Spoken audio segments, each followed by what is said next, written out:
In this particular discussion, we are going to try to make several additions to our original text, which we think will convey some new dimensions of meaning to our basic problem.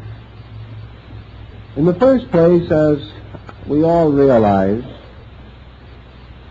ancient philosophy and science derived a great deal of symbolical knowledge and insight from the study of the human body.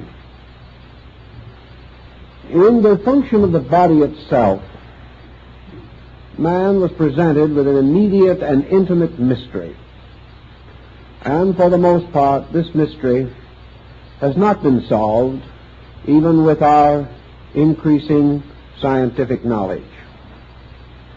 We are able to examine the body in greater detail than ever before. We are able to understand its functions more accurately than was ever possible to ancient man. Yet the essential mysteries of the body remain, and we are still searching for those major keys by which perhaps not only can we solve bodily mysteries, but by the knowledge thus gained extend ourselves into universal mysteries. For it was long held that if we could ever understand man, we would have a key to all things that exist, inasmuch as man is bound to all other things, is derived from all other things, and in the course and extent of his existence, he moves through all states and conditions and finds available within himself all instruments necessary for his continuing existence, growth, and unfoldment through all the states of nature, both physical and metaphysical. Realizing to some measure, therefore, the thoughtfulness that man dedicated to this mystery of the body, we can also be aware of the natural and inevitable functioning of the human mind. Man, searching for answers, uses a kind of symbolic methodology. Having discovered some small law operating somewhere, he seeks to extend it as a greater law operating elsewhere or everywhere. Thus, our concepts of cosmogony are studies of things not visible to our sensory perceptions. These involve a process of analogy by which we apply things seen to things unseen, principles recognized to principles sought for in the unfoldment of universal life.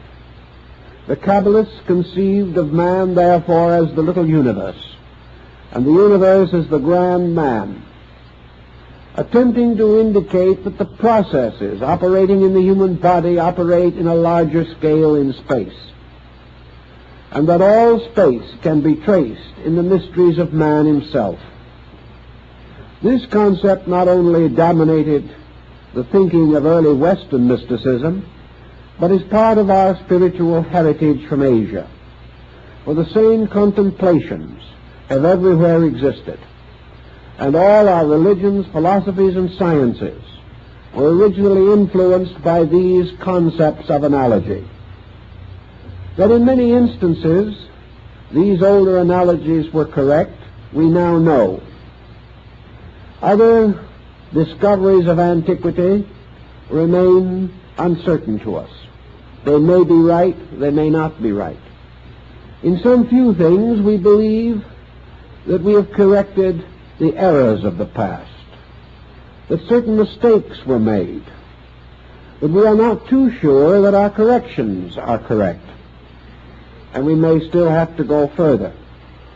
And the tendency of this further consideration has been to bring us back to the most original and ancient findings. Thus there seems to be in man a faculty of truth perception, of truth realization, and that which man can actually reason out, prove to be reasonable, later generations will probably prove to be factual. For reason is an instrument of fact-finding, just as surely as any technical instrument or mechanical device of the modern laboratory. It is natural that the spine, which is a sort of column supporting the entire structure of the human body, that the spine should be early considered, that a great deal of symbolism should arise in connection with it, and that ancient man, studying the human body, should recognize that in this spinal column was a very vital and important element of man's corporeal nature. That in mysterious way this spinal column was a kind of magic wand, a rod, a staff, upon which the body was required or naturally inclined to lean. It was also that by means of which man's upright posture was assured. And it was interesting to recognize that this tall column of bones should support upon its upper end the mystery of the skull, that part of man which seemed to be like a heavenly globe standing upon the height of a column in a strange wilderness of physical tissue and structure.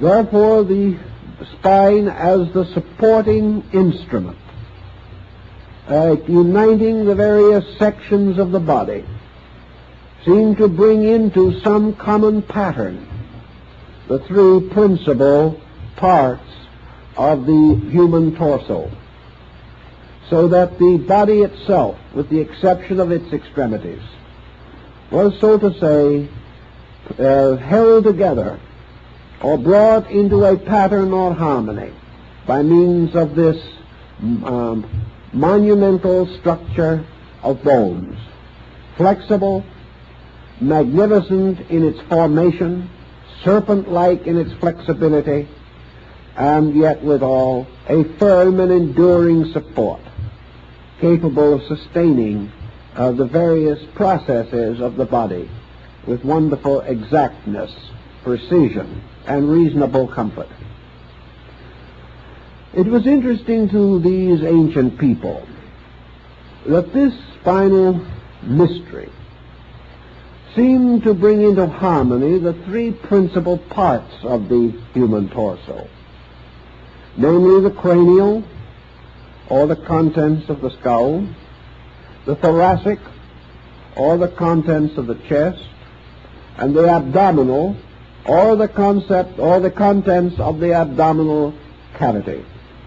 These three cavities, so to say, filled with their vital organs and absolutely necessary to the function and consistent development of man, were anciently associated with cosmogony. And Dr. Robert Flood, the famous Rosicrucian mystic of the early 17th century, believed that he found in the structure of the body and its internal organization the source of Dante's mysterious worlds as set forth in the Divine Comedy. We know definitely that this analogy can be extended to many of the Hindu sacred writings, in which the worlds are beautifully arranged and organized in a pattern very close to that of this division of man's principal parts of his body. Thus we have the abdominal cavity, with the long, mysterious, and involved structure of the intestinal part.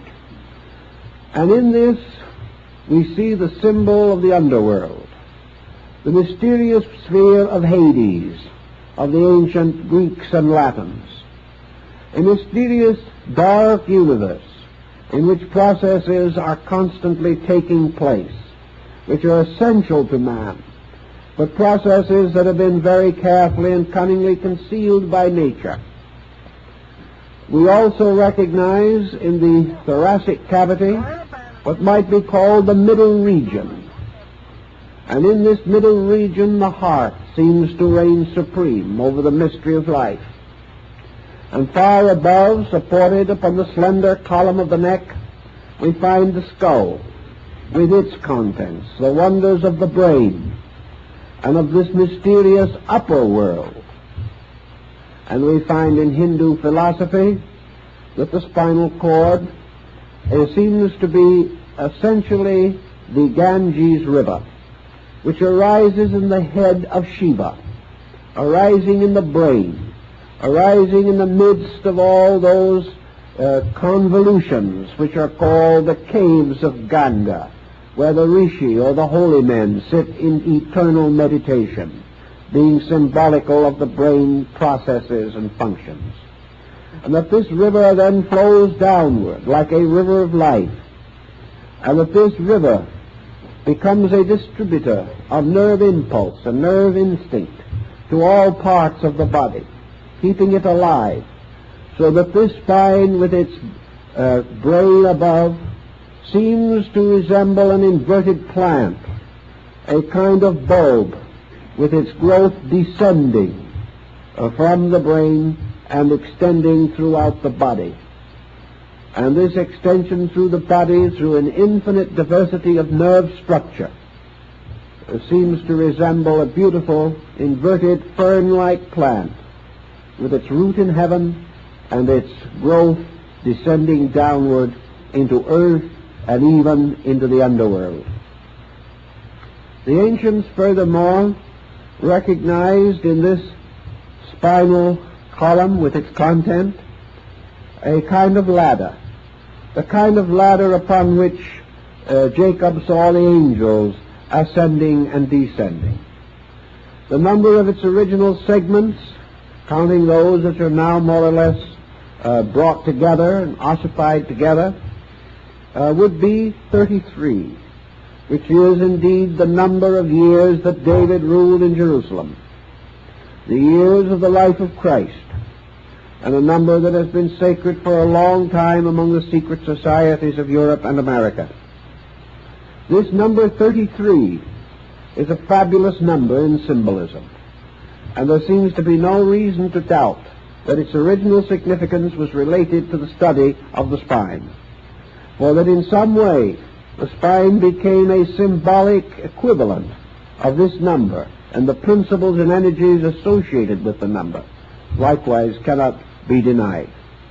In Egypt, under the name of the tape column, or the mysterious symbol of the pole or axis of things, the spine was also highly venerated. It was held that it was like a column, the roots of which were in the underworld, and the upper part extending higher to carry upon its upper end the celestial globe, the globe of the brain.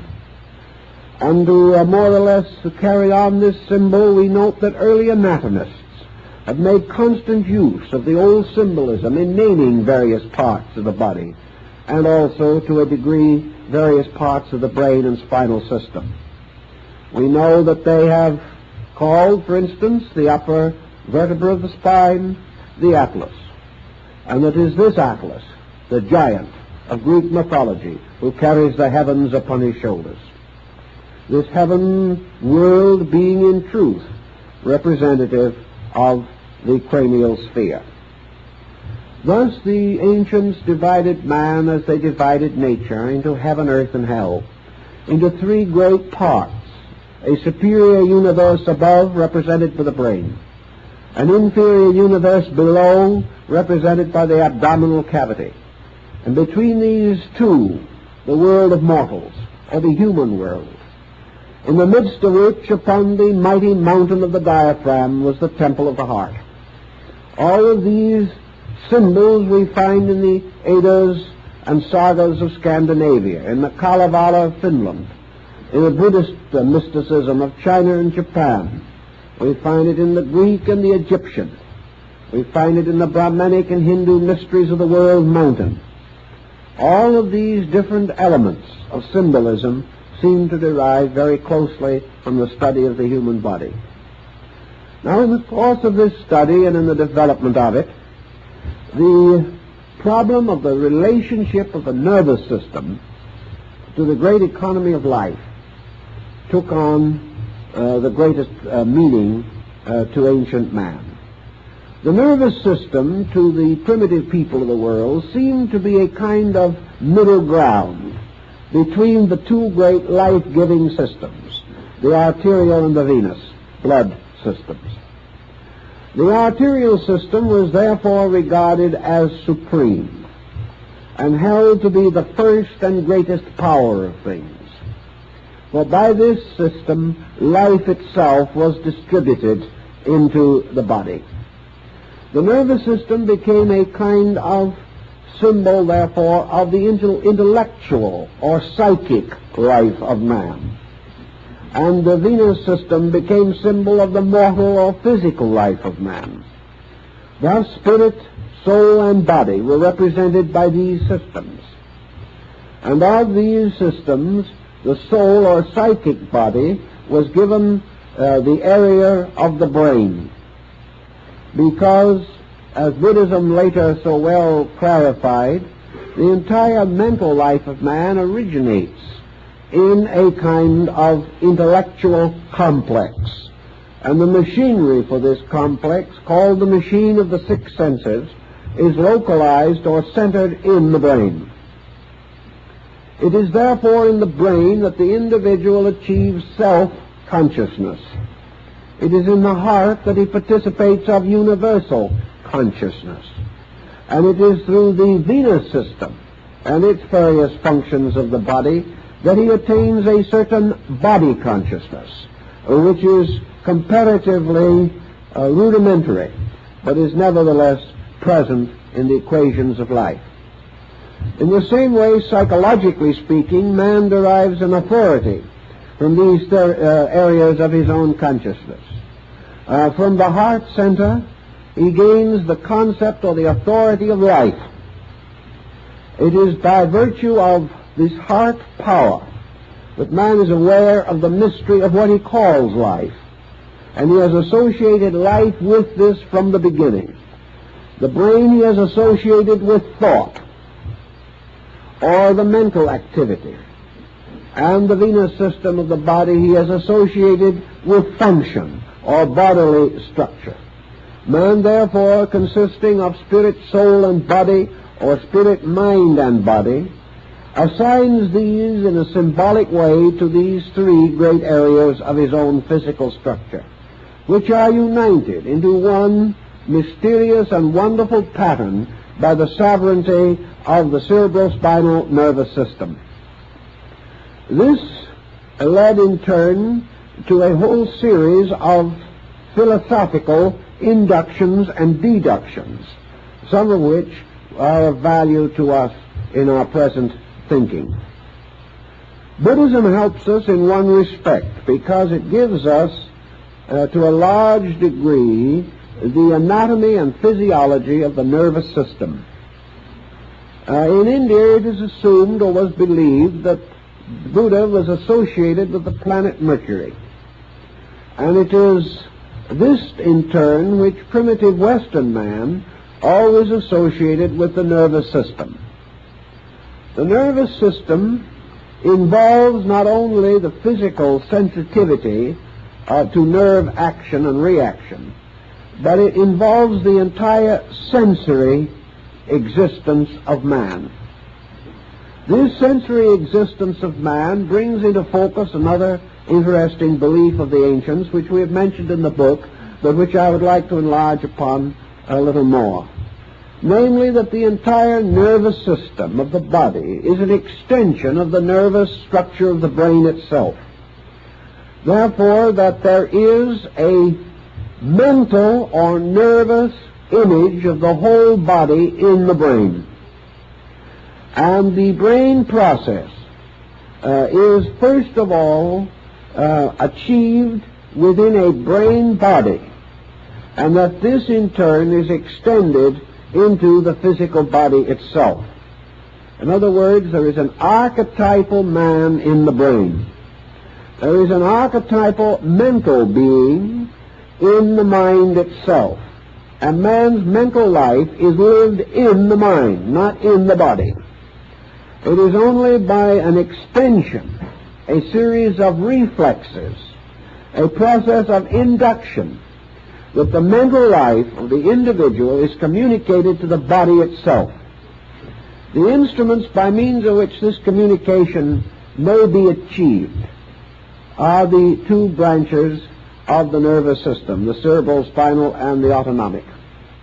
These become the instruments for the extension of man's mental life into body.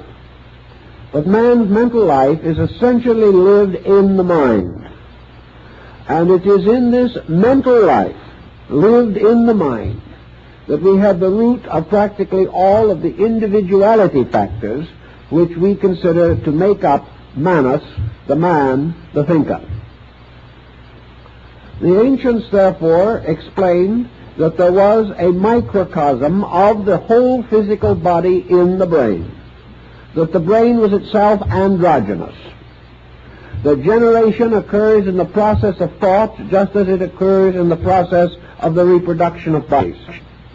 That the entire process of the brain function is, therefore, a primary motion or movement of cell life and of structure by the presence of mental energy or mental archetypal pattern.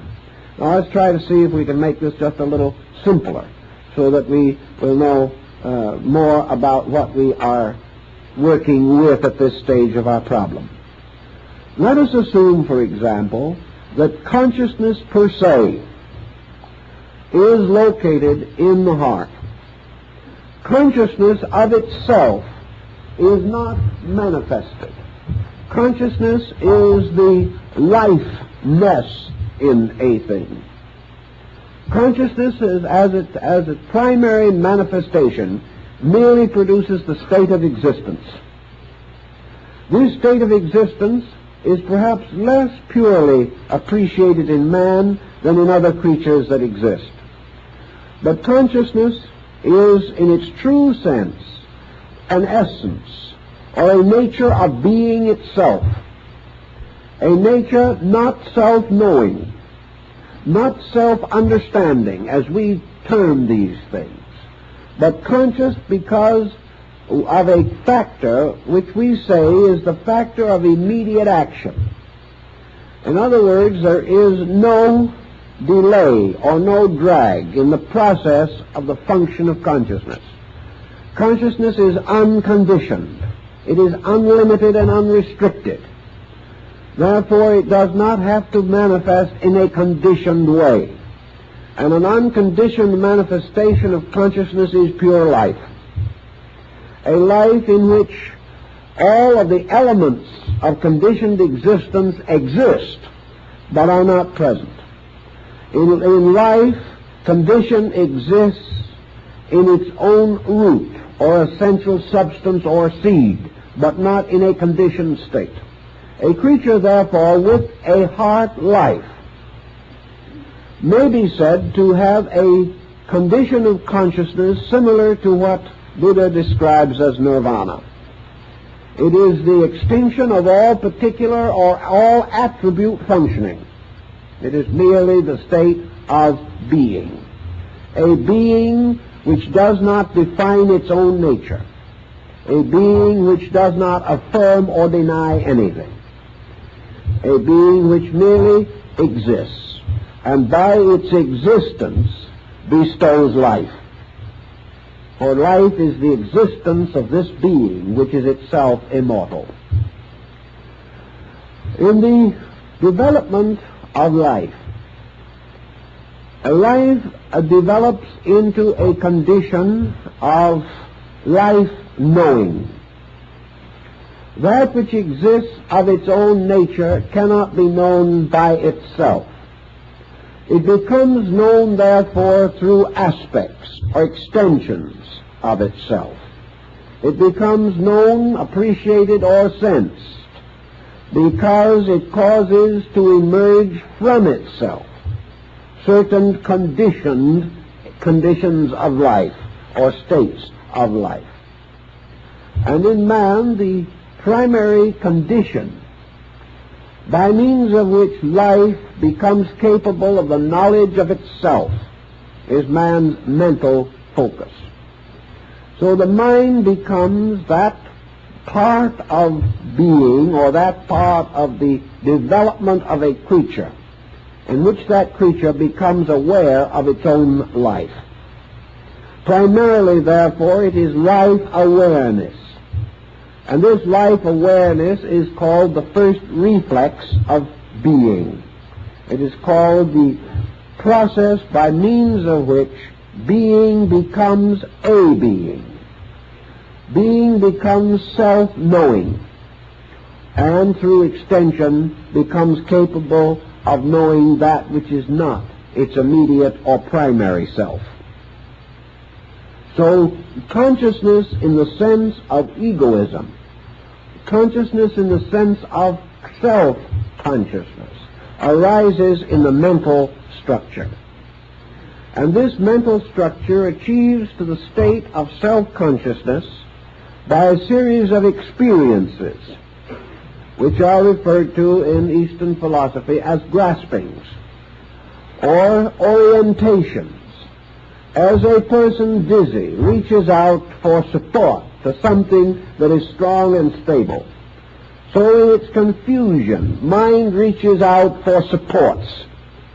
It attains these supports by extending itself by means of the nervous system through the sensory perceptions, and it gains certain consolation or conviction material from the testimony of these perceptions. This testimony being brought back into the mind, coordinated by the mental coordinator, and thereby assembled into various types of knowledge. All these types of knowledge having as their end and purpose the discovery or experience of the nature of a selfness or a selfhood. Thus, in philosophy, we discover that it is by means of the mental process that man becomes capable of the consciousness of isolation. He becomes capable of thinking of himself as himself. And as a result of that, he can no longer think of himself as anything else but himself. And out of this conditioning comes the gradual separation of the personal from the universal. And the personal appears upon the surface of the universal. And the personal becomes a condition of the universal. And by means of the personal, the individual again turns his attention upon the universal, gaining this mysterious ambition to understand all mysteries, to solve all problems. Now, the answer to all mysteries lies in the heart. The power to search for this answer is given by the mind, where it is the mind that discovers the mystery of the heart. It is the mind by means of which all particular things must be explored, known, or estimated. Now, out of this situation, there thus arose at a primitive time a process by means of which the mental nature began to assert itself over the arterial system. Life was conveyed to all parts of the body by the arteries. But this life was a sleeping life, a life which contained all energy, all that was necessary to enliven. But this sleeping life did not know itself or any other thing. And over this mysterious area, which had become full of life, the mental nature began to exercise control, domination, or leadership by permeating this life with a series or a mass of minute extensions which gradually became nerves. But these nerves are nothing more or less than the gradual crystallization of the seeking power of the mind. The mind seeking not only to know things, but to gradually coordinate the body. That the mind could control the body meant self-control. And in taking over the control of the body, the mind then affirmed a leadership over this structure. And this leadership ultimately caused the individual to become a mental being rather than a living thing solely. This mental being then assumed the control or leadership of all the processes of the body, causing these processes to unfold, causing the evolutionary concept to take over, because it was mind controlling matter that equaled growth. Growth in this sense merely not the extension of body, not the continual healthy life of the cell, not even the healthy process of cell fission and a multiplication of cells, by means of which the world might sometime become completely laden with tissue alone. But now the gradual imposing of mental purpose, the imposing of mental energy upon physical processes and upon the life itself by which these processes were animated. Thus the mind became the transformer. It transformed body into a purposed instrument of selfness. And gradually this self in the body attained greater and greater dominion of body until it established a complete tyranny over body. By the time this had been achieved, man had become a thinking creature. But now we are at this interesting crossroad in the world's thought, that we have now achieved the condition in which, by evolutionary processes in nature and by psychological processes in man, the neural power or the nerve distribution has become the administrator of life. It is therefore in the nervous system now that we must seek the solution to most of life's mysteries. It is in the nervous system also we must find the cause of most of life's misfortunes. It is in the nervous system also that we must search for life's meanings, life's goals, life's purposes. We must also seek in the processes of the laws governing the development of neural energy and its distribution to discover the rules by means of which mind does administer matter, either correctly or incorrectly. We thus find man today, as the ancients rather assumed him to be, a creature largely composed of mind and the mind physical symbolism, the nervous system. We find that the nervous system has permeated practically all parts of human structure. That as a result of this structure is becoming increasingly sensitive and immediately responsive.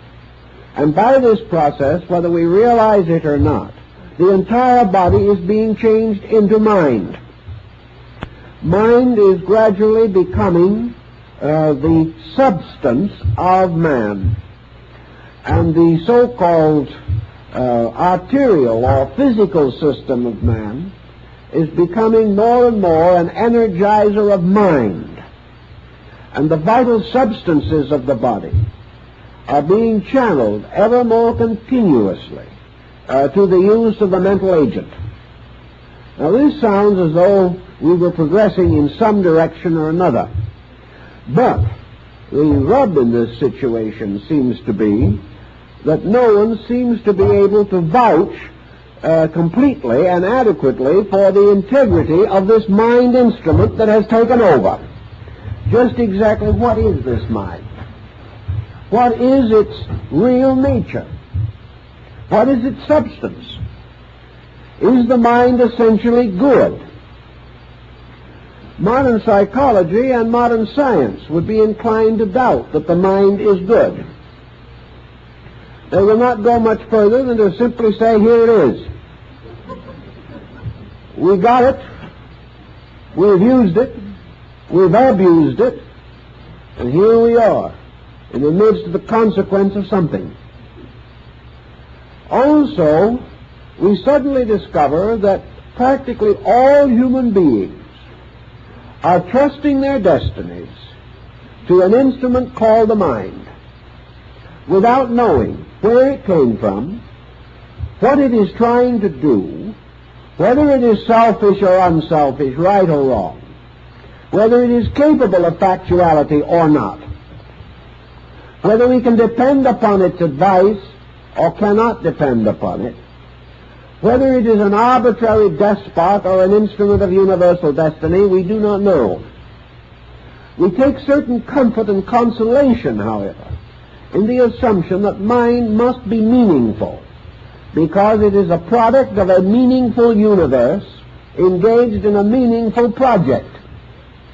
Therefore, mind must have its place in the universal purpose, or it could not appear in the human structure.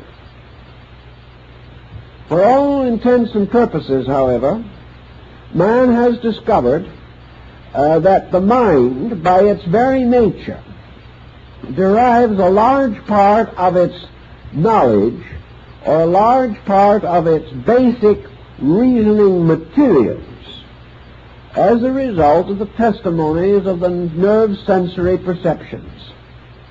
Therefore, that the mind very largely is building its entire structure from environment, and that the great and essential purpose of mind was to extend itself by means of nerves, so that by means of these nerve links it could bind itself to the mystery of the outer world. Without a nervous system, man could not be aware of the world around him.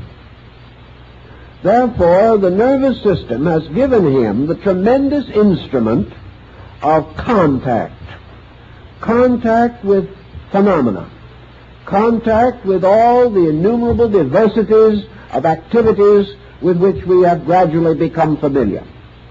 For all classifications, all orders, all systems, which have now been brought together to constitute basic texts for education, all of these structures of findings are the direct result of nerve testimony. By means of nerves, certain impressions, certain reflections have been brought into the nature. Thus, out of this entire structure of nerves, man is building a series of adjustments between the self, which is the nerve focus, and the world in which the complete organism exists. In this particular pattern of things, the heart has been reduced to one simple problem, namely that it supplies the fuel. The human heart becomes simply the energy by means of which this entire procedure is carried on. If the heart stops, the entire nervous system fails with it. If anything happens to the essential life principle in man, all of the vast superstructure of nervous reflex is destroyed. Therefore, the nervous system and the egoism in man is dependent upon the heart. This dependency, however, has not been generally recognized. And the individual, except for a few who have made certain careful studies, the individual in general affirms that the mind, being his link with his world, is his most valued possession, and that also its testimonies, right or wrong, good or bad, are inevitable, and that we should only pause long enough to be thankful for the fact that we have a mind, and should not be much concerned with what we do about it. Now, this prevailing thankfulness is also generally absent, and as a result, we are rather thoughtless people, so far as major problems are concerned. About the 2nd century of the Christian era in Asia, there arose a sect in Buddhism which was centered around what was called the Lotus Gospel. The Lotus Gospel, possibly the result of the work of the great Buddhist Arhat Nagarjuna, certainly one of the greatest saints and reformers of primitive Buddhism, centered around what was called the heart doctrine. The fact that the truth of things must be attained by restoring the sovereignty of life to the heart. Now, the Bible gives us much the same thing. As a man thinketh in his heart, so is he. That the real person, the real nature of things, resides in the heart. That the heart is therefore the silent one. That power which is generally ignored, but which alone contains the fountain of things. Nagarjuna took the attitude that by means of the heart we are bound to the world of cause. By means of the nerves and the mind we are bound to the world of effects. And at the moment in some way the truth in us is concealed by the conflict between these two systems, and by the fact that largely the control of the body has come to be vested in the intellectual or neural system. Thus we have built a mental nature built up upon phenomena that has been digested, organized, and rationalized. It is as though we had a kind of a Bureau of Vital Statistics in the skull. And into this bureau we have gathered all known and knowable facts. We have then turned these facts over to coordinators, who have in a mysterious and wonderful way, by aid of a machine which is more exact than any of the mechanical brains we have ever been able to manufacture, that by means of this internal machine which transforms facts into relationships upon which dynamic must depend, that by means of this we have come to certain dynamic attitudes about things. These dynamic attitudes form in themselves a little bouquet or cluster of dynamic factors. And these in turn, by their chemistries and interminglings, have produced what we call the ego, which is in a sense the summary of our dynamics. The ego is therefore the thing that says, I want, I will, I must. Or in more convenient terms, not having any particular desire for exercise, it says, I am, which is the affirmation of the fact of self, gained from one primary means alone, namely, that the thinker distinguishes a difference between its own nature and that which it thinks about. Phenomenon, therefore, or the message of outside things moving in upon the individual, this procedure gradually affirms the existence of the thinker in relationship to its own thoughts. And by the fact that we see, we taste, we touch, we feel, the gradual inevitable conclusion is that we exist. And this positive concept of existence within the mind gradually becomes justified by the fact that we can extend our own consciousness into other things. Therefore, we must have a separate consciousness which can be so extended. And subconsciously, we have invested this with the dimensions and proportions of a psychic self or an entity. Now, in this procedure also, the nervous system has come into positive operation. And the nervous system, extending itself throughout the body, has formed its own kind of body. It is not merely that the nervous system is little threads making other physical organs function. The nervous system, in order to cause function, to exist in matter or in structure, must function from its own archetype. Therefore, the organization of the physical body as we see it now depends very largely upon the impression upon this body of the neural archetype, a seal, design, or pattern. The reason why cell generation does not go on to an infinite mass of tissue is because mind and neural energy, functioning as the agent of mind, imposes boundaries, imposes limitations, distinguishes processes, and gradually begins the process of transforming or molding the body into a physical equivalent of its own neural nature. And here's where we get into perhaps one of the most interesting but complicated doctrines of antiquity, and that is this doctrine of the Kundalini Shakti and the spinal chakras.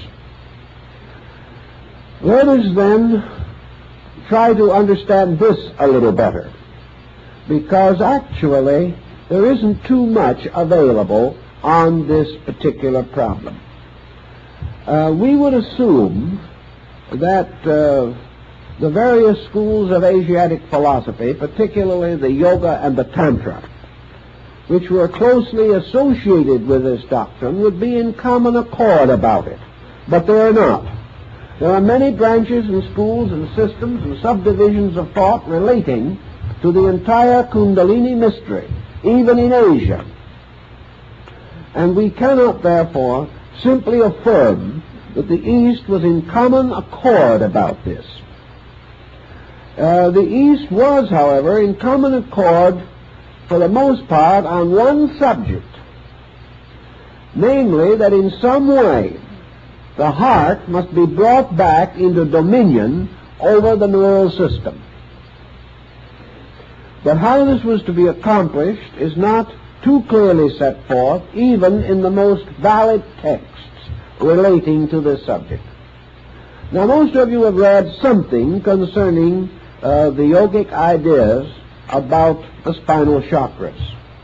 This row of lotus-petaled wheels of light, representing presumably important ganglia or plexi along the spinal cord, that through these there moves a mysterious power which is called the serpent power, and that this power, rising from the base of the spine, ascending through the various small nervous threads of the autonomic system, results in the activation of these chakras, and that by the activation of these chakras, certain internal areas of consciousness are opened or are intensified, carrying with them degrees of extra or supersensory perception and power. Now, this is a very big theme, and it is also a very intriguing one. But let us try to work with the subject just a little more carefully and with some considerable more specialization than we were able to do in our book, to see if we can find out more of what is intended. In almost all works, in fact all works, dealing with the chakras, these are represented in one way or another by symbolic figures. These figures are for the most part lotus form, distinguished by the number of petals. And each of these lotus forms carries within it certain other images and symbols. And on each of the lotus petals are various letters of the ancient Sanskrit, letters representing ideas, tones, energies, values of one kind or another, with which these chakras are specifically identified. There is no reasonable doubt in the world that the 7 chakras generally listed, although this number is arbitrary, there are some schools that maintain 5 and some 6, but that the number 7 should be associated with them probably has to do with ancient astronomy or a parallel thereto, inasmuch as the entire concept parallels very closely the monochord of Pythagoras, the single-stringed musical instrument, with the upper end of the string attached to the empyrean, or the sphere of the fixed stars, and the lower end of the string attached to the earth. Frets or stops were placed along the string to correspond to the orbits of the planets. And the so-called 3 inferior planets of the ancients, the Moon, Mercury, and Venus, were considered to be the lower part of this instrument. In the center, or the exact middle of the string, was placed the fret of the sun, by means of which the octave was achieved.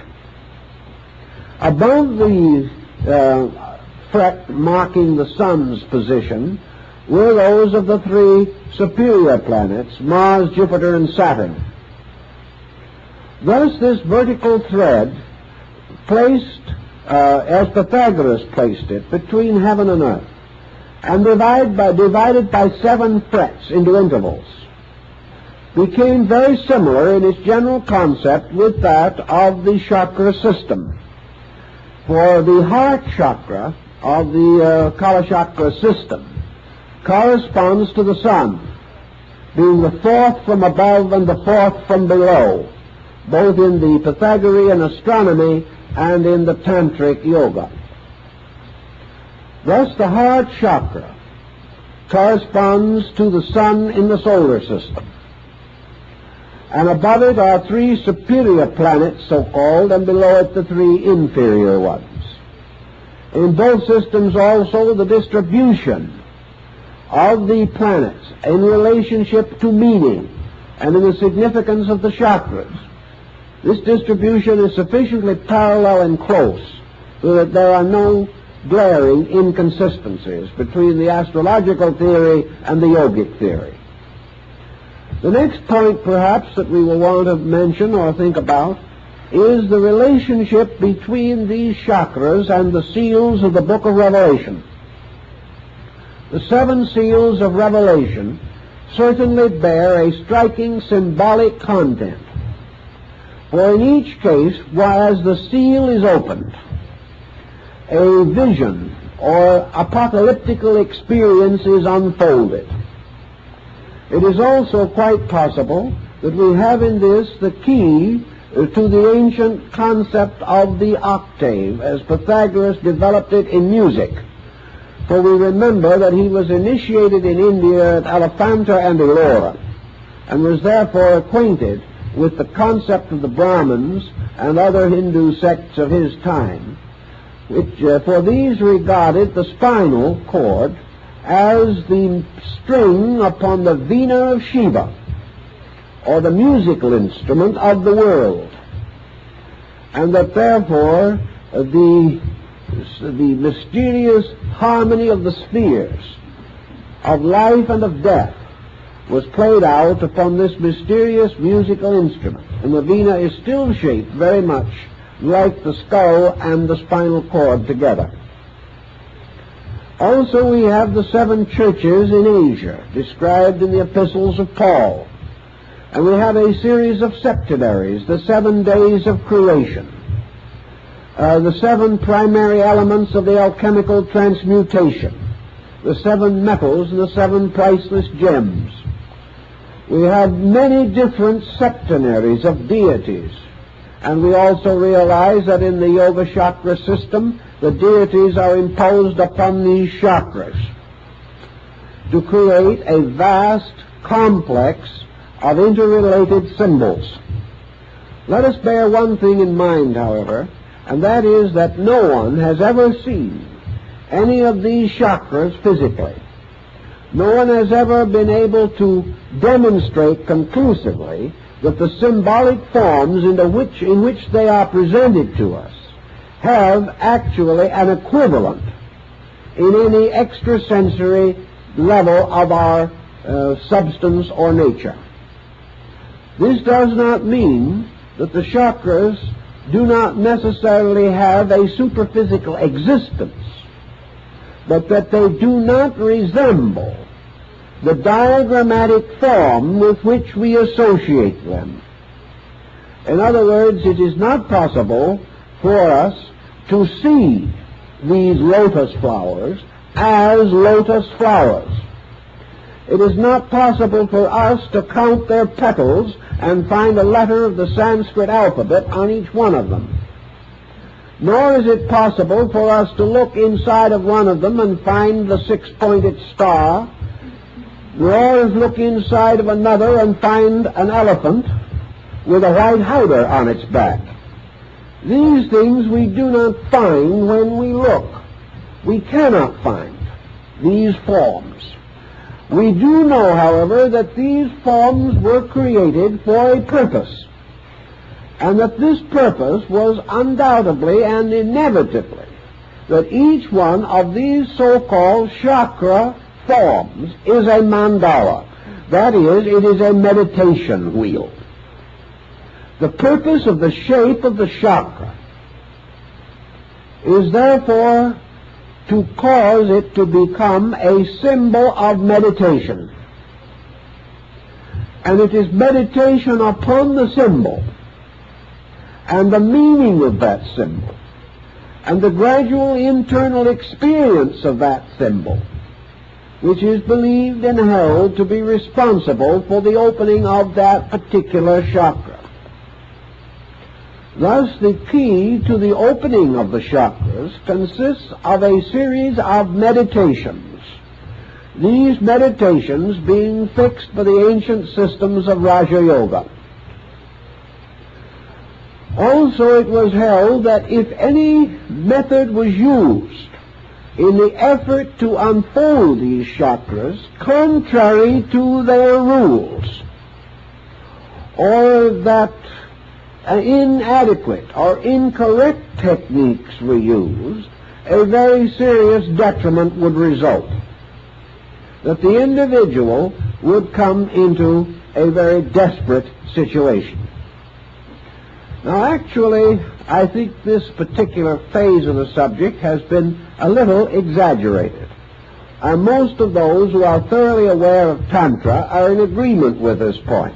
For the simple and single reason that the accidental or inadequate or incorrect development of these chakras is virtually impossible. In other words, it is almost inconceivable that a person unacquainted with the entire doctrine could cause these chakras to be agitated or affected in any appreciable way. Now, this takes the next point into consideration. Where are the chakras? The chakras were held to be in juxtaposition to a series of important centers of the human spine. That these chakras are therefore related intimately with certain gangliated areas, and that the contemplation of them was intended to be directed toward the areas in which they existed. The higher school of Tantra, however, makes a very interesting statement which we made in the book years ago, but did not greatly extend. Namely, that the chakras are actually all of them in the brain. And that what we call the spinal chakras are the reflexes of the brain chakras in the mirror of mind. That the neural system carries the reflexes into various parts of the body, but that the chakras themselves are in the 7 primary caves of the brain. Why do the Tantra say this? Why? For a very simple reason, namely that the entire chakra concept is mental. The entire procedure is mind influencing mind. The entire engendering of the theory and the working out of the theory is a phenomenon within the field of mental energy. In order, therefore, we will say, to meditate upon the chakra, it must be conceived of mentally. Cannot be regarded as an organ which can be examined by persons of all beliefs.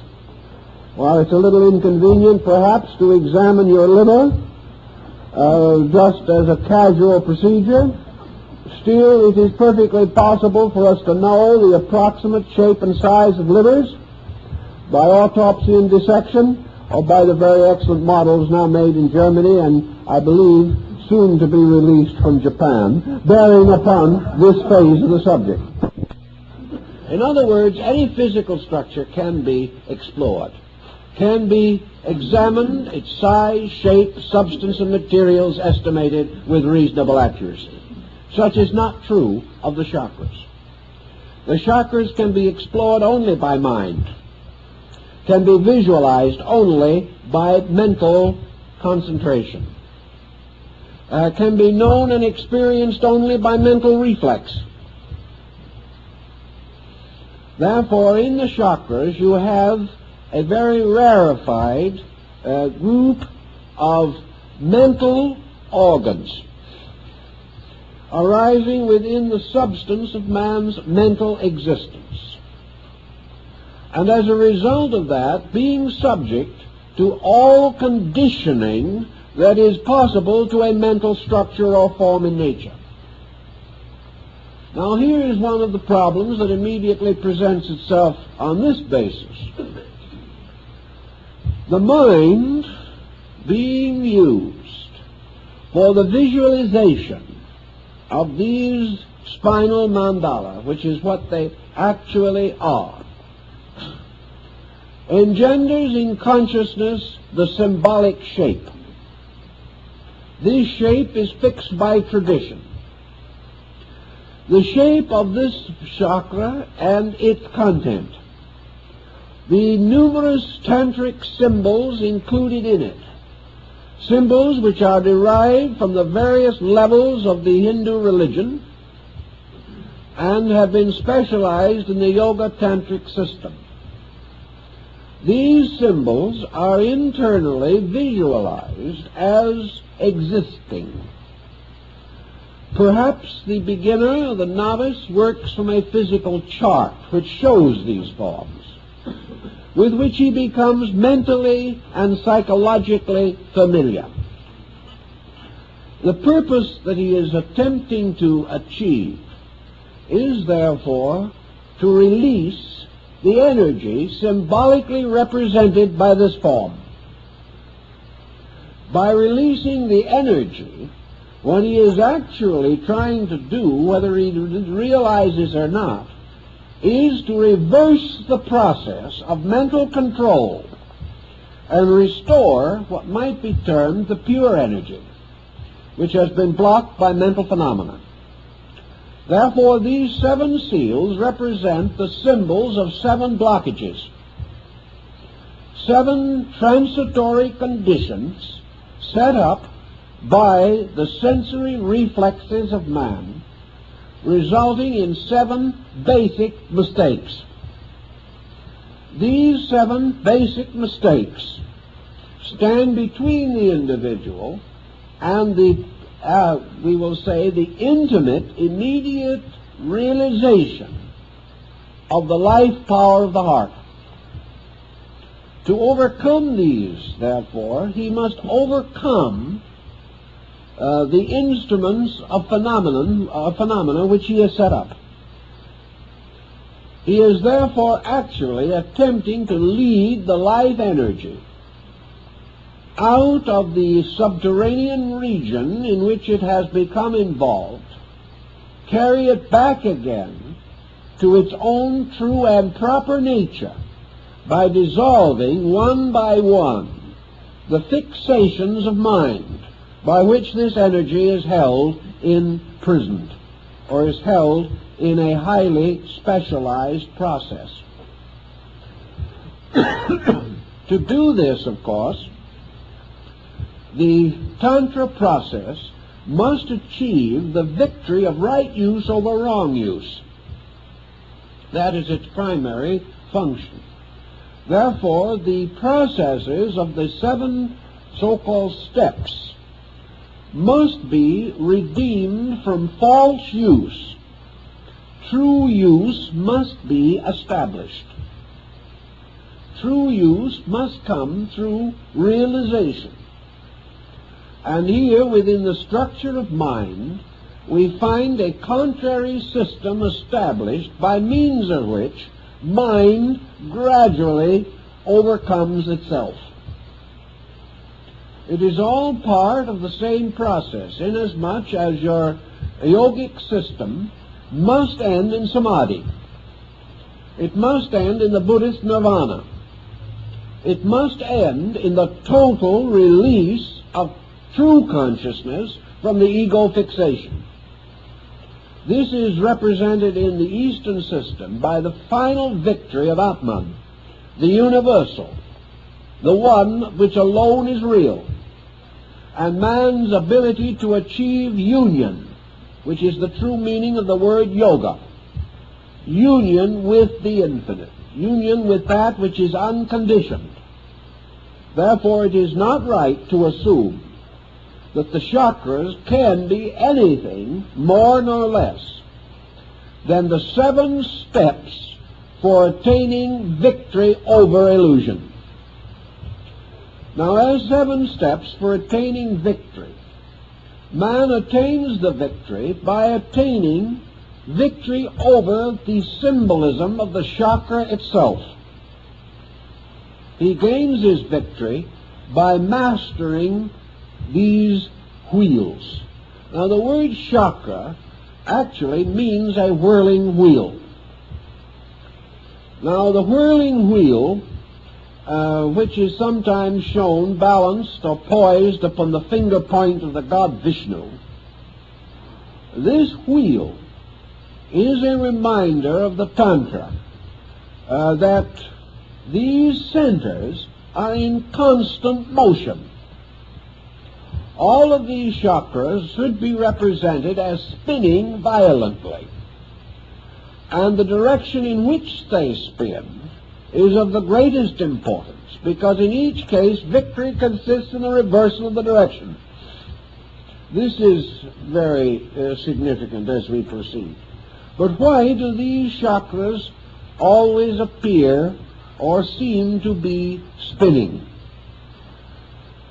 The answer is that in the condition of man, all of the so-called aspects of mental energy are in constant motion. There is no stability in the mental energy. It is continually in movement. It is continually in conflict. It is continually contradicting itself.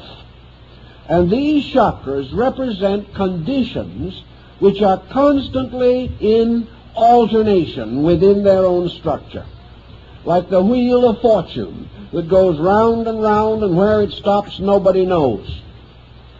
It is the same as the ancient wheel of fortune represented in Egypt and in Greece and in medieval mythology, which later appeared also upon the tarot cards or the tarot deck.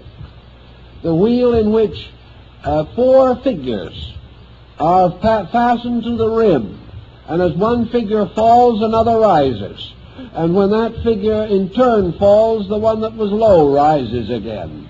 It is this endless turning of the wheel, the turning of the Buddhist prayer wheel, the turning constantly of the alternation of the nidanas, or the conditions of existence, constantly spinning.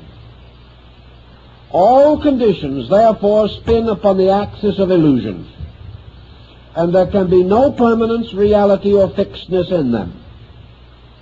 The purpose of the concept seems to lie in the fact that in the 7 states of mental existence represented by the chakras, there can be no fixedness.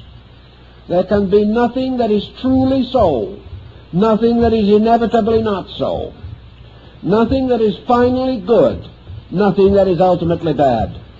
These are only sequences of conditions, and the conditions themselves are what are called dependencies.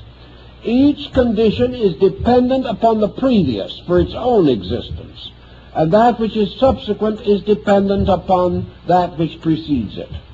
Thus the wheel goes continuously, and in all of the chakra areas, the motion of the wheel was the ancient symbol of instability.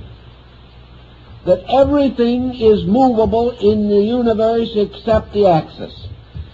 The mysterious, invisible center upon which the wheel turns alone is immovable. And in the Kala Chakra system, the axis of the wheel is actually the heart. The heart, therefore, becomes the axis of a wheel, and around it move the 6 conditions represented by the 6 other heavenly bodies, the 3 inferior and the superior conditions. The 3 superior conditions are the 3 states of the elevation of mental phenomena. The 3 inferior conditions are the 3 unfortunate or misery-causing states of mental phenomena. And the wheel continues to turn. For a little success, a little sorrow. For a little of gain, a little of loss. For greatness of hope, a moderation of despair. All things moving continuously upon instability. And in the midst of this, the lord of instability, the mind itself. Yet man has nothing else with which to conquer mind but mind. He has no way of achieving mastery. The heart cannot give him particulars. The heart cannot instruct him in this or in that. The heart, therefore, cannot wage war with mind, because it has none of the objective instruments by means of which mind has created not only its wonderful neural structure, but the ancient symbol of this, the spider in its web. For the nervous system is the great web with which the spider has spun its existence. In this system, or symbolism, therefore, we have these chakra points, which represent, therefore, the central patterns, the archetypes of 7 conditions by means of which the unconditioned, or that which is true, is obscured. The mind has 7 patterns upon which it operates. These, we might say, are like the notes of a musical scale. The mind ascends through 7 steps or stages, moving from the infinitely personal to the infinitely impersonal. And the victory of mind over mind is in a mysterious way the only victory which man can achieve, inasmuch as the mind is his militant instrument. The mind is the mysterious power by means of which the error of the mind itself can be discovered. Thus, as the mind has been shown to produce logic, to destroy that which is illogical, mind has produced reason to overcome that which is unreasonable, always remembering that the mind also generated the illogical, which it later had to correct, and also was the source of the unreasonable, over which it ultimately had to gain a victory. And always remembering that the reasonable of today will probably be the unreasonable of tomorrow, and that no degree of mental attainment which man can achieve can be other than the victory of a new mind over an old one, or the victory of today's thinking over yesterday's thinking. The mind can therefore battle only itself. It can have a victory only over itself. It can make a fool of nothing but itself. And actually, It is the only power that we have by means of which man can lead himself out of the maze of mind. And the old mystics, being well aware of this fact, then created a rather stable pattern to lure the mind away from its own negations, to conquer step by step the primary fallacies of the mind, to achieve ultimately the overcoming of the ultimate fallacy of the mind, which is the fallacy of selfness. This in itself must lead then to that which is beyond self, and that is the Atman, or the reconstruction of man's relationship to the concept of self, so that self is no longer the personal being, but the universal being, and that allegiance is transferred from the will of the individual to the silent will of space itself. As we know that the end of yoga is union through liberation, we can only safely assume that the steps of yoga are steps toward liberation by the mind overcoming its own previous fixations. These fixations being due largely to the symbolic testimony of the senses. Therefore, one of the sensory perceptions is associated with each of the chakras. And the victory over that testimony of the senses achieves ultimately the victory over the error or the false premise which this has set up in the mental equipment of the individual. On this basis, therefore, it can be quite definitely pointed out that the true chakras are in the mind. And the mind, because it occupies an area in juxtaposition with the brain, we may say, for general purposes, that the true chakras are in the 7 important nerve centers of the brain. That the brain, therefore, extends these down through the bodily system itself. Now, one of the points that is very interesting about mental phenomena, which I think we all have begun to realize, is that this phenomena is substantial in its own realm of energy. We can see this mysterious fur-like nervous emanation which comes around the body of man, so that also inwardly, when seen from the level of neural vitality, the whole body is a glowing network of nerves. These nerves have their own light and light color in themselves. And they have very much the color which we most commonly associate with nervous energy, and that is a yellow or luminous golden color. Seen, therefore, from the level of nervous energy itself, by extrasensory perception, the entire body is a glowing mass of this yellow light. Now, the sensory perceptions arose from the structure of organs. The arterial structure of organs became in turn the archetype for the neural structure of sensory perceptions. Therefore, the vital organs of the body are also associated with our nervous organs, which are the chakra centers, which correspond to the physical organs of the body. Thus, as the nervous complex develops, as the individual becomes more and more involved in the development of his highly structured nervous system, we perceive a structural development within the nervous nature itself.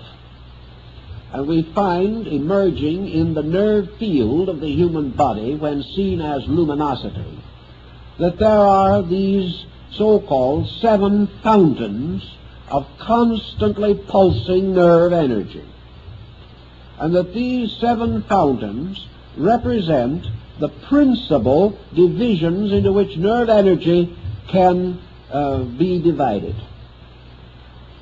These again result in a psychological situation, because the nerve energy being septenary, the upper three parts of the septenary, constituting the higher nerve energy, we generally term today as mental energy. The lower three parts we then also consider to be nervous emotional energy. And the middle point corresponding to the sun, the fourth from each end in this septenary, the sun itself, represents the pure energy of the nervous system.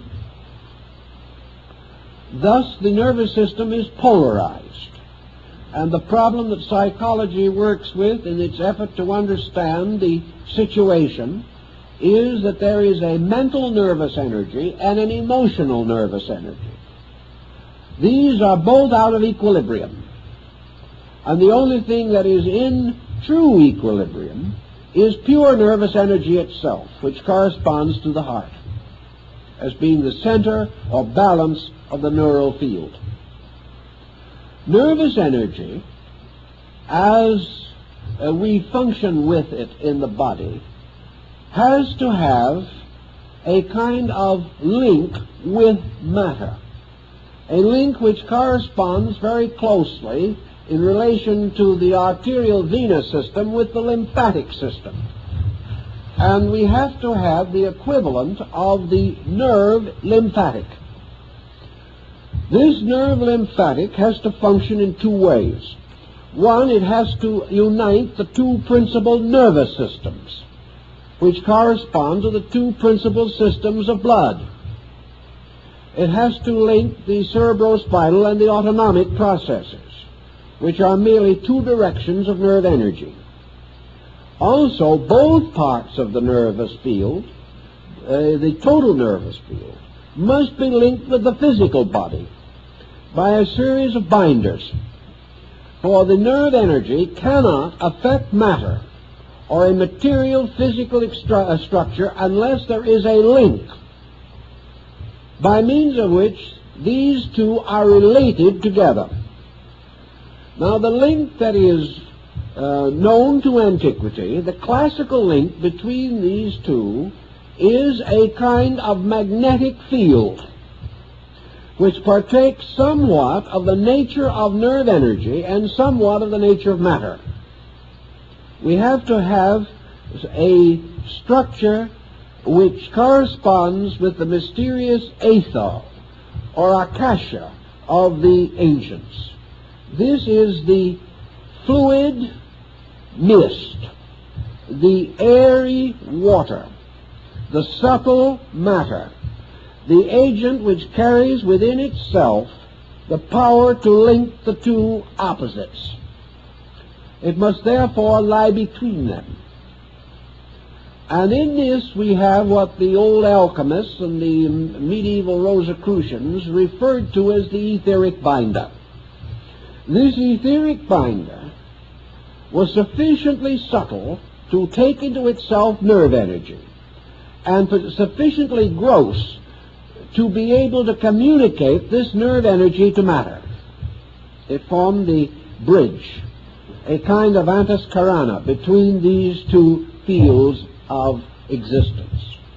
So wherever nerve functions in body, nerve force moving through nerve structure into body, there has to be these links. The nerve energy itself is one thing, the nerve tube through which it passes is another. The nervous energy is one substance, the tube is another. Thus the channel belongs to the body and the energy does not. And the energy must be channeled in this tube by means of the so-called etheric binder. The interesting thing that we now come to in connection with this situation is that the so-called etheric binder was one of the agents which a long time ago came very closely and completely under the control of the mind.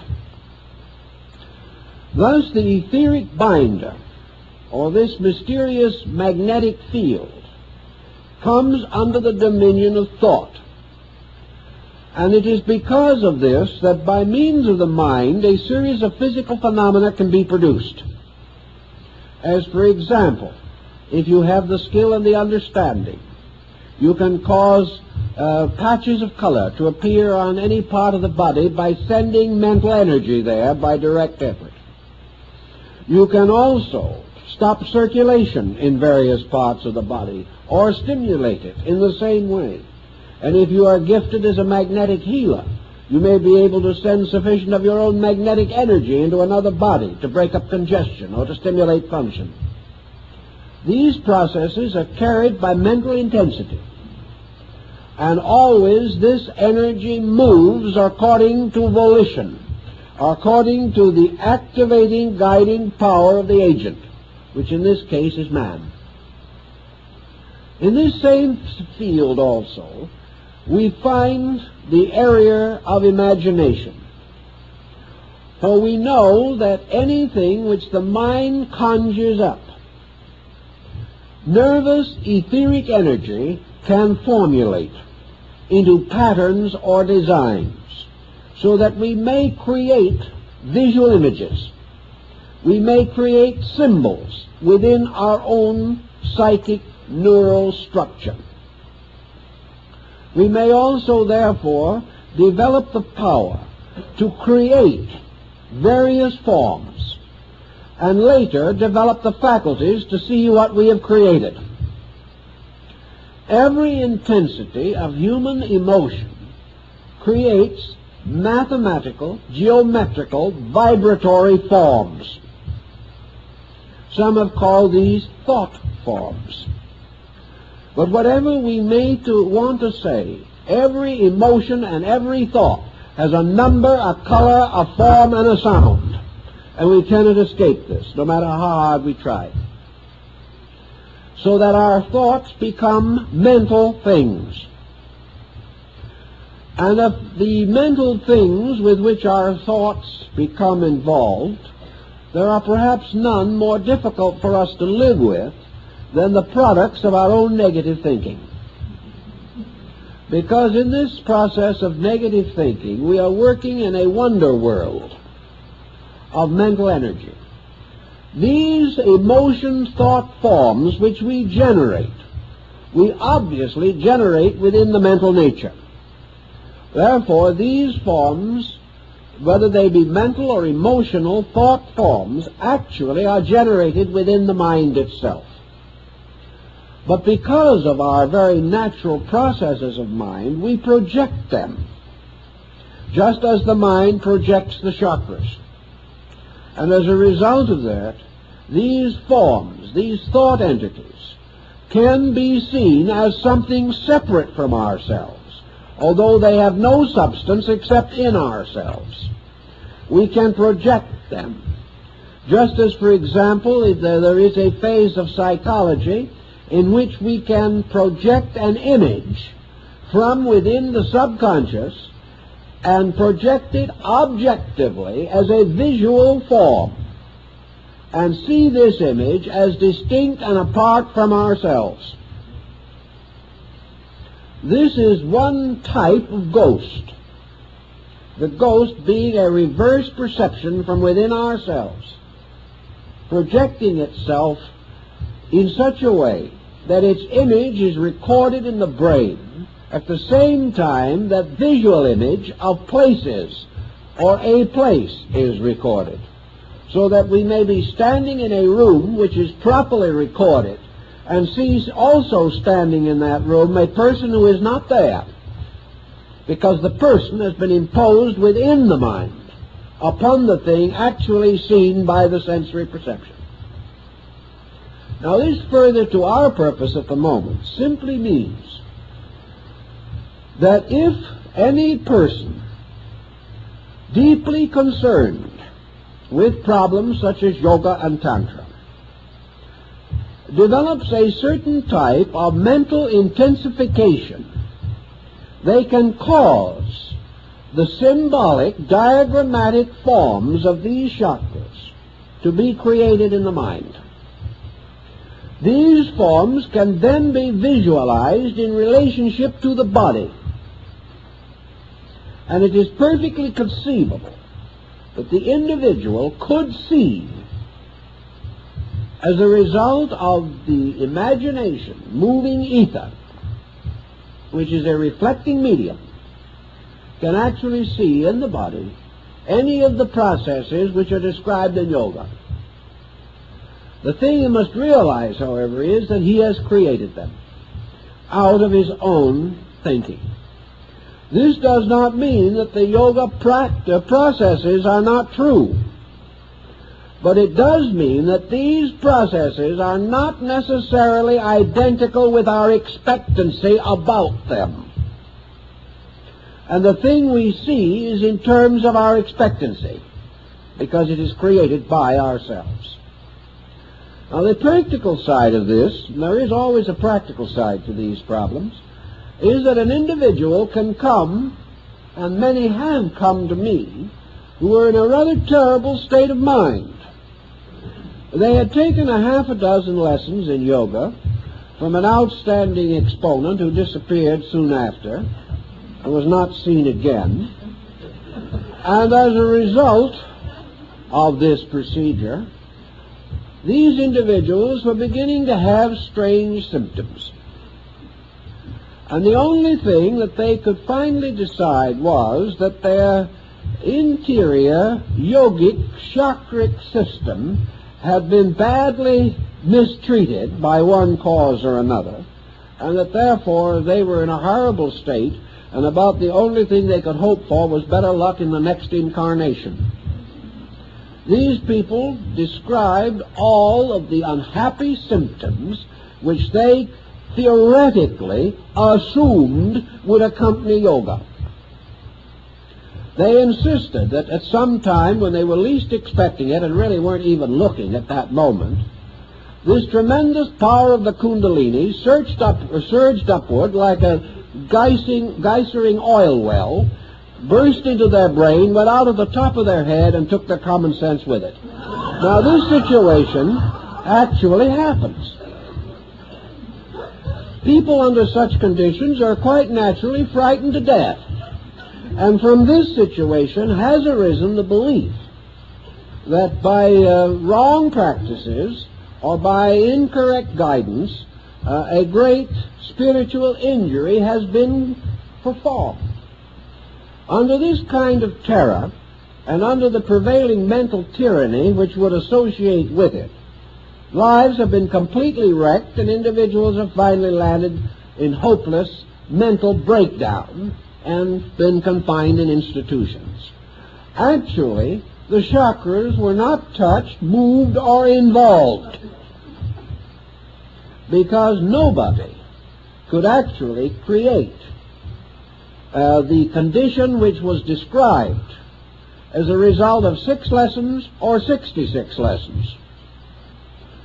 The actual moving of this peculiar psychic agent is so profound and involved a problem that the individual who was in trouble could not even have approached the beginning of it.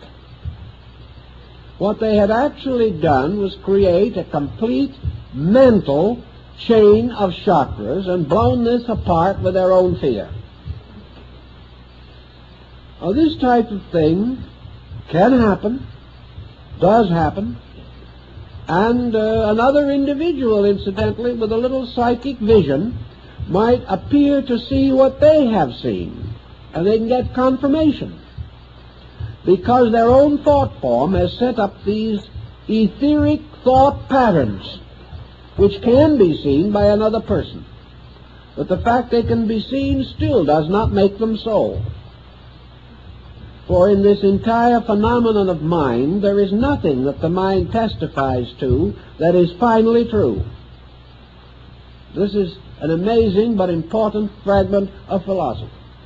The fact that the mind has decided it is in itself prima facie evidence that there's something wrong with it. For the only truth is that which the mind cannot conceive.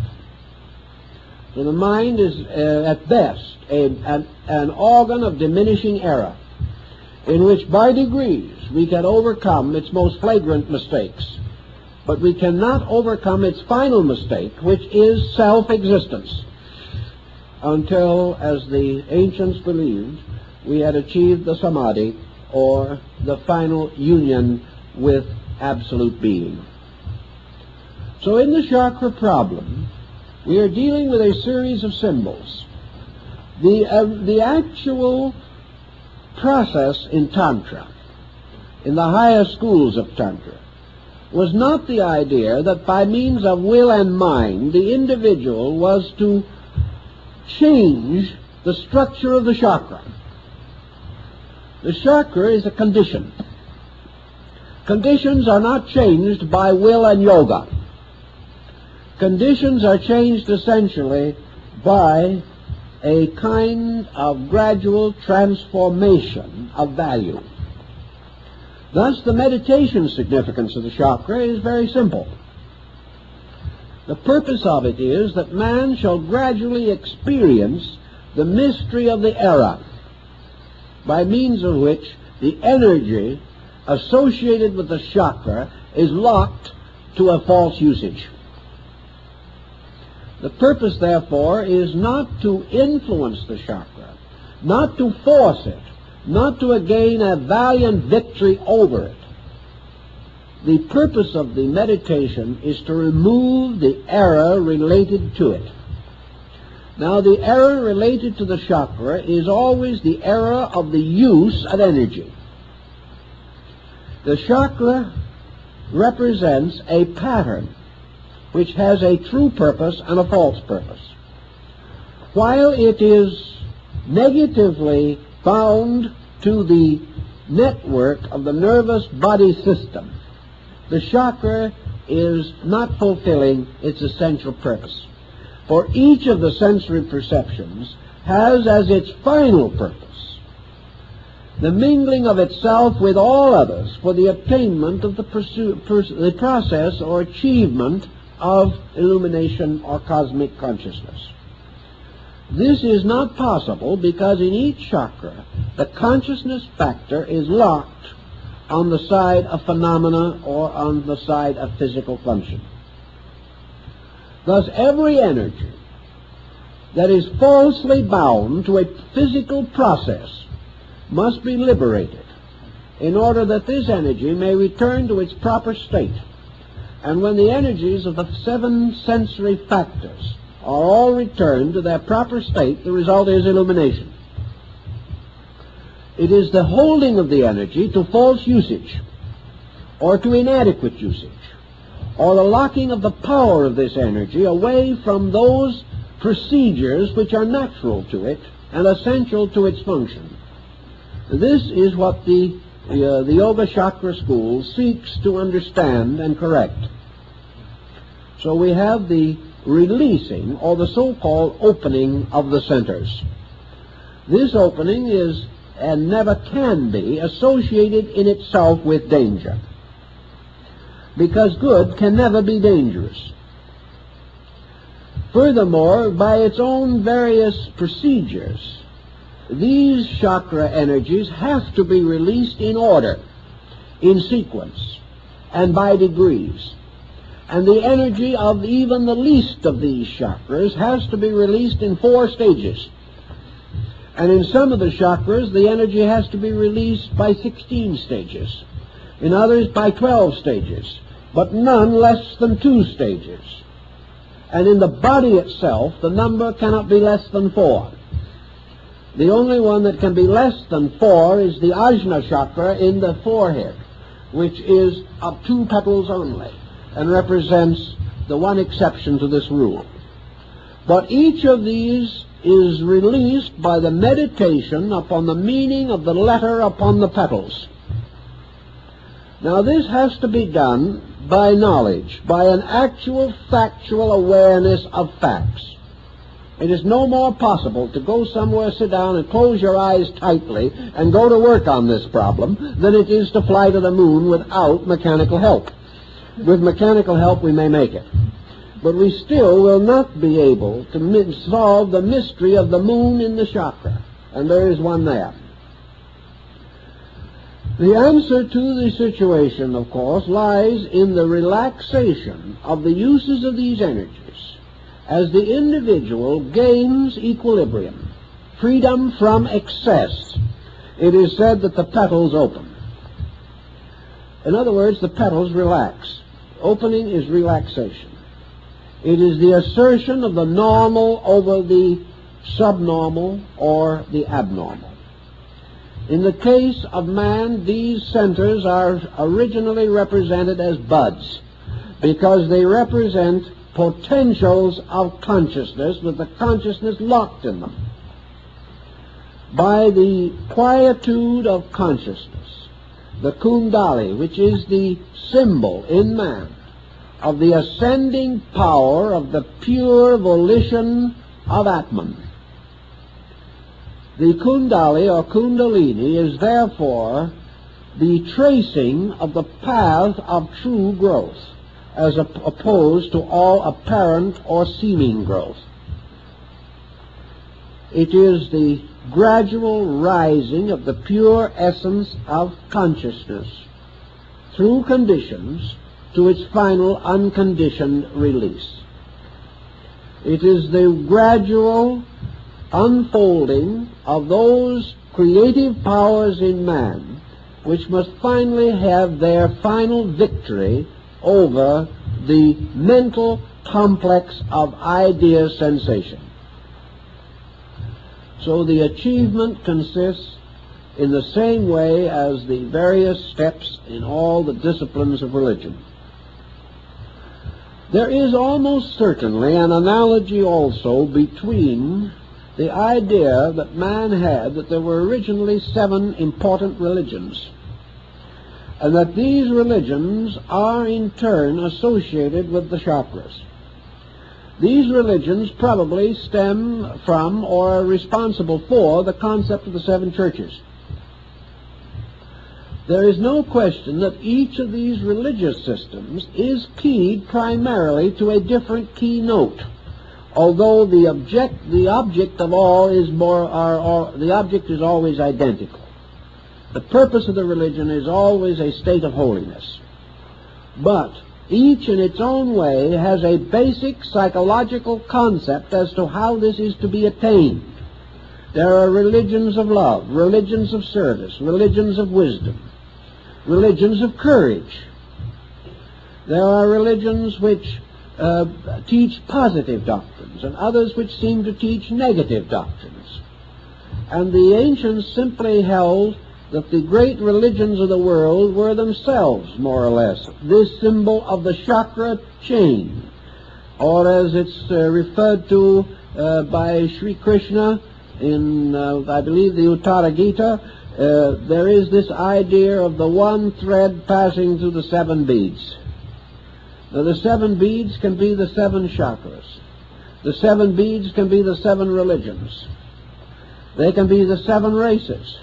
They can be the 7 continents, the 7 forms of life, the species, the genera of all things. But wherever this septenary occurs, it finally tells us that the creative power itself, represented in Tantra by Shiva, that the creative power itself in meditation creates the 7 worlds from its own mental chakra centers, and that the creation is the setting in motion of the 7 wheels or chakras within the structure of universal mind. In this, the atmosphere gets rather thin, but at the same time, the symbolism is meaningful and I think has basic significance for us. That this septenary which we find in nature therefore always flows back into the sign and symbol of the great mendicant, and that is Shiva seated on the top of the mountains of Himavat, wearing the garment of ashes as the symbol of mendicancy, holding the tridenta, and with the river Ganga or Ganges pouring out of his head.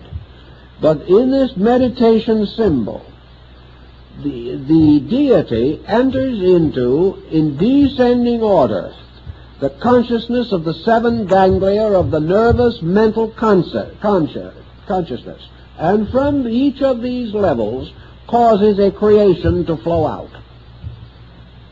Man is one of these creations. Each form of nature repeats, therefore, in miniature, the procedures of the great mendicant. The same mendicant draws the universe back into itself again in the end of the great period of manifestation by reversing the visualizing process and causing the consciousness to ascend again through the seven conditions to the unconditioned. Thus, involution is the emergence of all these worlds coming forth out of the great chakra wheels of universal mind energy. Evolution is the reversal of the motion of the wheel and the gradual reabsorption of condition into the unconditioned on each level. Therefore, if we wish to take one of the chakras, let us, for instance, take the heart chakra, for example, which apparently is the chakra that was of the greatest significance in the Pure Land Gospel of Buddha.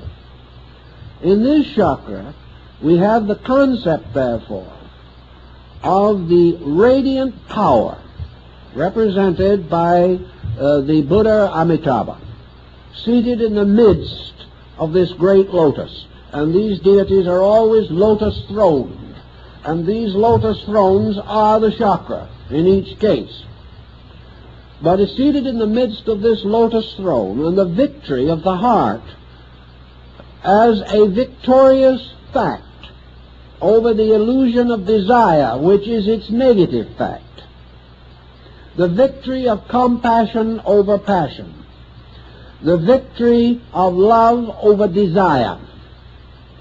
The victory of release over possessiveness. The victory of love over hate. The victory of all things in their own nature, right, true or good, over their extensions or their misinterpretations or their confusions as a result of the impact of external phenomena. The victory in each case is the restoration of the simple fact of the thing. Therefore, when from the heart chakra, which we have variously used in our functions, someone says, have a heart. Someone else says, he's kind-hearted. Another individual says, his heart is in the right place. These are tremendously dynamic statements. We never could imagine a heart being anywhere else, but anyway, it sounds good. Psychologically, we are now referring to the goodness of the heart. When the simple fact of the goodness of the heart achieves victory over the compromises which we make of affection, regard, friendship, in the concourse of daily life, when the heart becomes the seat of goodness, and this goodness gains victory over the illusion of compromise, we may then say that the heart chakra opens. The discipline by which it is achieved may involve the recognition of the chakra, the recognition of the unfolding of it. But the discipline is meaningless unless it is accompanied by a series of transformations of conduct, by which, in fact and in action, man's understanding is transformed from selfishness to selflessness, from egoism to non-egoism, from personal to universal. And when the transformations have occurred in the conduct and character of the individual, the ancients decided or revealed that this energy, which has been locked in misuse, now begins to flow out in its natural purpose. And the nature of this energy is therefore represented by the 12 petals of this flower. And with these petals opening, the victory of this consciousness over the 12 nidanas, which are the conditions of existence, which can all be solved by true love. The victory, therefore, of the chakra simply means that its energy is now devoted to solution rather than to confusion, and that by an experience of consciousness we have achieved the opening of this flower upon the mysterious rod, which is, we call, the spine. This is the symbol of the blossoming of the rod of Joseph, and in the Tannhäuser legend, the blossoming of the staff of the penitent who is forgiven because his rod blossoms. And the blossoming upon the staff is, of course, the symbol of repentance, but most of all it is the symbol of God's witness that this repentance is accepted, which simply means that the divine power is then moving through these blossoms in its own appointed way, and that pure consciousness is beginning to move out through the neural system, and that as a result of that, the nervous energy thus becomes a redeemed energy, and that which was the betrayer becomes the redeemer. And in the end, as the Persians say, Ormuz, the spirit of light, and Ahriman, the principle of darkness, are reconciled.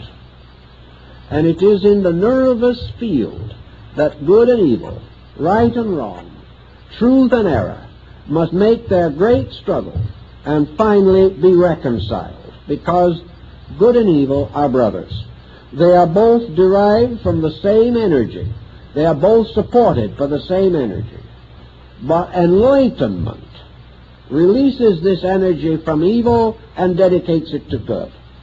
The wheels reverse their motion, and the Dharma chakra, or the wheel of the law that is forever turning, turns towards redemption rather than toward embodiment and toward the Dharma of unfulfilled personal desire.